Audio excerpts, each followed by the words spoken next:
செல்லம் இங்க பாரு, இந்த ஹோட்டல்ல இந்த மாதிரி போடணும். அம்மா சொல்றது கரெக்டா பாரு. அப்பா சொல்ற மாதிரி உனக்கு மூளை இல்லம்மா. இந்த மாதிரி கதவை திறந்துட்டு ஒண்ணு போடாம எல்லாத்தையும் மொத்தமா அள்ளி போடணுமா? அப்பா உன்னை டெய்லியும் திட்டுறாருல, உனக்கு மூளை இல்லையாடி, மூளை இல்லையாண்டி. இன்னைக்கு ஒரு நாளாச்சும் மூளை உள்ள மாதிரி செயல்படும். அடே தம்பி வாடா, இந்த ஒரு பாட்டி வச்சு பாட்டிட்டு போவாங்க. பாட்டிட்டு பார்த்தா நல்லா இருக்குது. பாட்டி நல்லா இருக்கியா? எவரும் நம்புவது? இது என் தம்பி ஸ்டோனும். இந்த கூடையில் காசு இருக்கு, எடுத்துக்க. நான் கேட்குற சம்பளம் கொடு. பாட்டி இது பத்தெல்லாம் கருவாடா, ரொம்ப கஞ்சி போயிருக்கு. தம்பி பாட்டி பிஸியாக இருக்கு, நீ உனக்கு வேணுங்கிறது நல்லா சாப்பிட்டுருக்க சரியா? மதிய சாப்பாடு தான், அங்கே வந்து உனக்கு கேட்கக்கூடாது. பாட்டி நல்ல சாமான் போடணும், அப்போ தான் நாளைக்கு உன் வரைக்கும் வருவேன். ஆமாம் பாட்டி, இந்த இதில் கொஞ்சம் போடு. அதில் போடு, நிறைய போடு பாட்டி.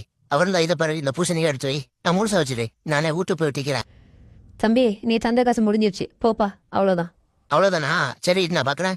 என்ன பாட்டி 100 ரூபாய்க்குள்ள சாமான் இல்லையே பாட்டி, இதில் கொஞ்சம் அள்ளி போடு பாட்டி. பாட்டி நாளைக்கு வரணும்.